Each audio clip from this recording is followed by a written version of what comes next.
Faltan 20 minutos para las 11 de la mañana.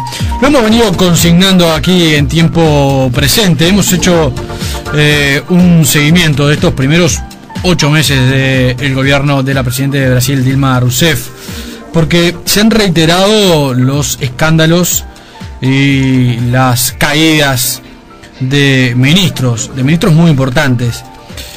El primero fue Antonio Palocci, el jefe de la Casa Civil, el jefe de gabinete, un hombre que tiene una larga trayectoria dentro del Partido de los Trabajadores, fue uno de los fundadores, fue ministro en el gobierno de Lula, fue el jefe de campaña de Dilma Rousseff, un hombre clave en el esquema del PT en el gobierno, que cayó tras varios cuestionamientos y no poder explicar cómo su patrimonio personal se multiplicó en 25 veces en un periodo de 4 años. También cayó luego el ministro de Infraestructura, Alfredo Nascimento, luego que se comprobara un esquema de corrupción en el ministerio. Cayó el ministro Nelson Jobim, ministro de Defensa, por críticas al gobierno. En este caso la corrupción no estuvo presente. Cayó el subsecretario de Turismo, Federico Silva da Costa, también por un escándalo de corrupción y además con un operativo policial que llegó a la sede del Ministerio de Turismo y se llevó detenidas a 36 personas, entre ellas el subsecretario de la cartera. Y el último caso, esta semana, el ministro de Agricultura, Wagner Rossi, quien también cayó, presentó su renuncia envuelto en un escándalo de corrupción. ¿Qué semanas se están viviendo en Brasil? Para ingresar en este tema está con nosotros Javier Bonilla Saus. ¿Cómo está, Javier? Buen día. Buenos días, Leandro. ¿Cómo están ustedes? Muy bien. Bueno, te di algunos titulares respecto a lo que hemos venido consignando aquí en el programa. Correcto, pero además un muy buen resumen de lo que yo llamaría los líos de Dilma, ¿no? Sí. Para ponerlo... Bueno, esa es la primera pregunta que te quiero hacer. ¿Son los líos de Dilma o los líos de Lula? Bueno, porque los 4 ministros que cayeron son una herencia de Lula. Eran ministros de Lula que siguieron de largo, ¿no? No todos son del PT, ¿no? Pero, pero sí son cercanos a Lula, ¿no? Claro. Efectivamente, lo que uno se pregunta, y tú lo señalabas muy bien, a ver, estos 8 meses, en realidad son 6 ministros, porque son 4, tú nombraste los más importantes, el último es el de Agricultura, pero también de Relaciones Institucionales fue mutado en condiciones no muy claras a otro ministerio, y bueno, y tú nombraste también lo del turismo, ¿no? Sí. A ver, lo primero que hay que recordar es que el personaje Dilma Rousseff, ¿no? Es un personaje que venía con un perfil más de gran administradora y es su primer cargo electivo, si no tiene ninguna experiencia en lo que es la gestión política en el sentido fuerte de la palabra, ¿no? Eso hace que muchos de los analistas que se están haciendo las mismas preguntas que tú planteaste, que lo estamos haciendo todos, unos dicen, bueno, está siendo devorada por lo que llaman el pantano de Brasilia, es decir, los lugares en donde se construye la arena política nacional, son siempre lugares muy difíciles para quienes no los manejan desde hace muchos años. En Estados Unidos se utiliza la expresión si un político es de inside the Beltway o de afuera del Beltway, o sea, de adentro del periférico o de afuera del periférico de Washington. Claro. Es una forma de decirlo, bueno, usted forma parte de la tribu de los políticos o no forma parte de la tribu de los políticos. Entonces, algo de eso puede estar pasando, ¿verdad? Dilma Rousseff no forma parte de la tribu, de la clase política brasileña tradicional. Lula no lo formaba, pero con el tiempo lo fue formando y, como vimos, se manejó muy bien y sin ningún conflicto en sus relaciones con esa clase política, ¿no? Para otros analistas se está simplemente sufriendo un proceso de aprendizaje. Lo que pasa es que lo que se empieza a ver es que este proceso de aprendizaje, o lo que fuese, está siendo de un desgaste posiblemente muy complicado de arreglar cuando se pongan a tomar decisiones importantes que tienen que coordinarse realmente entre el Ejecutivo y el Congreso. Claro. Porque el lugar en que el sistema partidario brasileño, de cual me gustaría decir algunas palabras, está afirmado, es el Congreso, ¿no? Diputados y senadores, ¿no?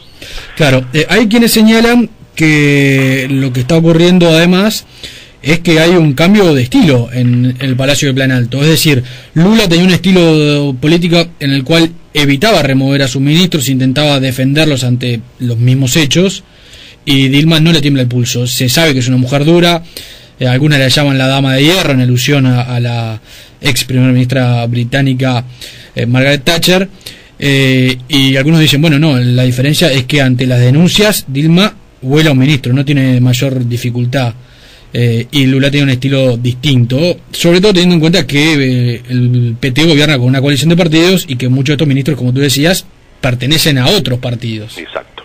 A ver, bueno, esa diferencia psicológica y de enfoque es perfectamente admisible como una hipótesis de trabajo, pero no deja de tener riesgos. Puede ser cierta y a su vez muy riesgosa. Conviene recordar que Brasil es uno de los países más corruptos del mundo, ¿no? Sí. Muy curioso cuando los economistas inventaron el término BRIC, ¿no? Sí. Brasil, Rusia, India y China. Parece que no solo juntaron los países que crecían más rápido, sino que juntaron también uno de los cuatro países que tienen una corrupción política más desarrollada, ¿no? Sí. Habría que agregar quizá Argentina o México en la sigla, pero bueno. Entonces, ella si pretende posicionarse en una posición o en una actitud de presidenta que va a sanear el sistema partidario brasileño, debería proceder por construir una alianza política con algunos sectores que estuviesen dispuestos a lo mismo. De lo contrario va a ser triturada por el sistema partidario, ¿no? Uh-huh.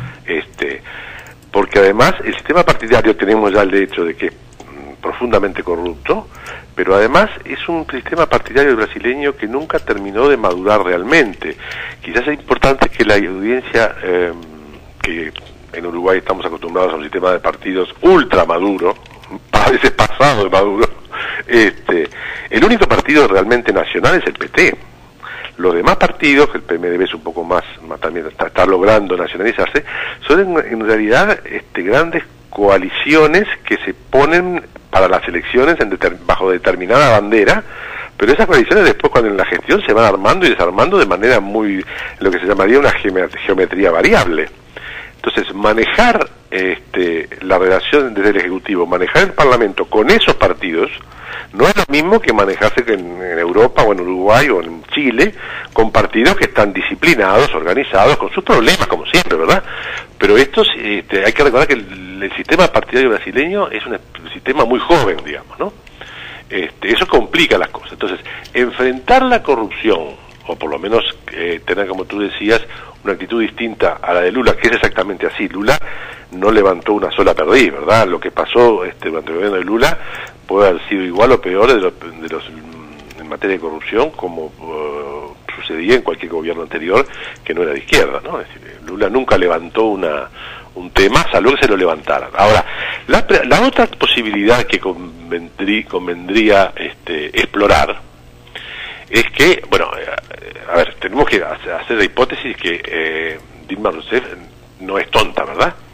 Tiene que darse cuenta que una pelea de este calibre sola no la puede dar.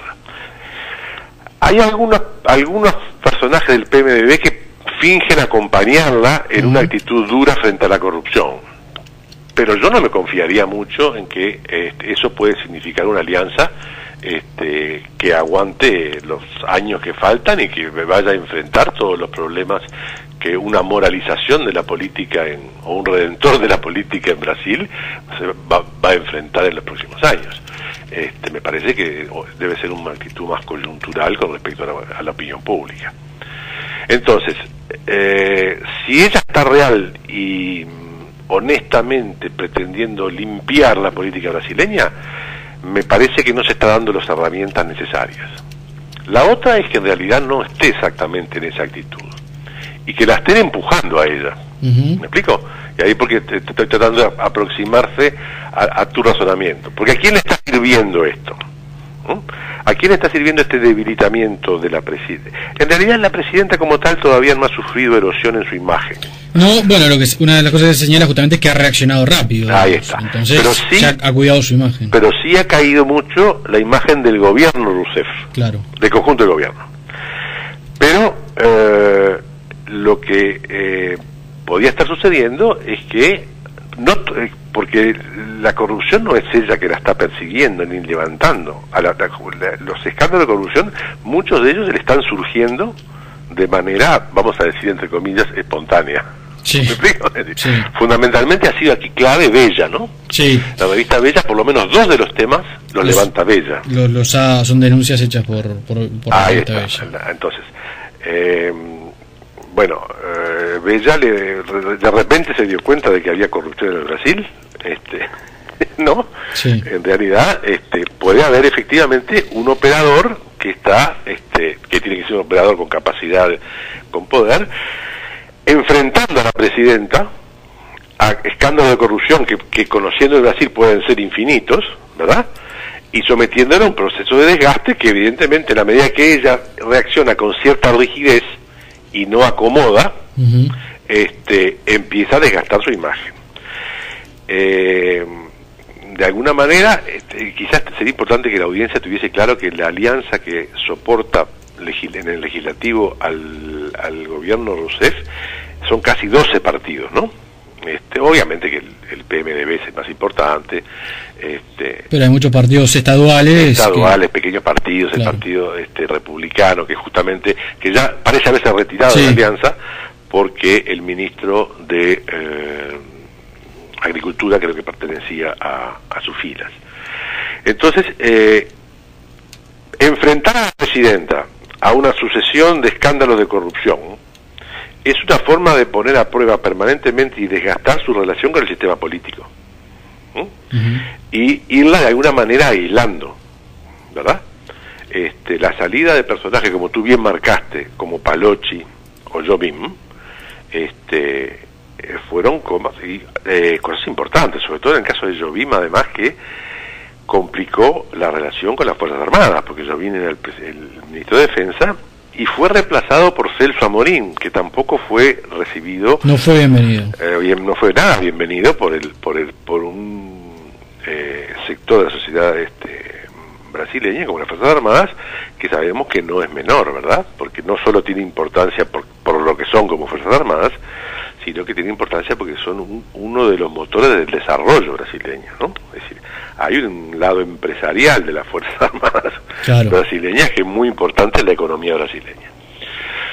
En resumen, entonces, podíamos manejarnos con estas hipótesis. O bien tenemos una presidenta que efectivamente ha tomado como una consigna de su gestión una tentativa de limpieza, supongo que relativa, de la vida política brasileña. En ese caso, mi opinión personal, y repito, todo el mundo se está haciendo preguntas, no encontré ninguna afirmación rotunda en torno a este desarrollo, ¿no? En este caso, mi opinión es que no se está dando las armas políticas necesarias, necesita una alianza muy amplia y muy sólida para realmente dar ese paso, ¿no? O si no, en realidad la están poniendo frente a escándalos de corrupción más o menos grandes, y bueno, como forma de desgastarla. Y ahí viene la hipótesis, ¿quién es ese alguien que la está poniendo, no? La oposición no parece tener demasiada capacidad de hacerlo, parece ser mucho más interno, y entonces ahí el nombre de Lula es el nombre que aparece, ¿no? Como el primer interesado en que aquella que fue su delfina, para decirlo de alguna manera, ¿no? Su heredera, no se consolide como líder y que tenga un tránsito en la presidencia que no le permita casarse bien con el sistema político. Construir, digamos, ahí está, una figura política que luego pueda competirle a Lula. De perspectiva, porque Lula es un hombre que está entero y nadie puede descartar que él tenga sus ambiciones. Eso seguro, y que tiene futuro político, chances políticas para volver, también es seguro. Correcto. Entonces, la primera hipótesis, Leandro, la primera es que esta mujer sea tan rígida y tan ingenua en el sentido de pensar que, si no, a lo mejor tiene un esquema armado que todavía no vemos, y por eso es un poco temprano para tener opiniones muy rotundas, pero que ella yo frente al mundo, yo Superwoman, yo Mujer Maravilla, ¿verdad? Voy a transformar la política brasileña en una política transparente. Me parece que es difícil de creer, ¿me explico? Uh-huh. Más allá de que ella haya cometido sus errores, tenga rigidez psicológica personal, un gestor, un administrador, un gestor político, público, como era ella, no se maneja como un verdadero político en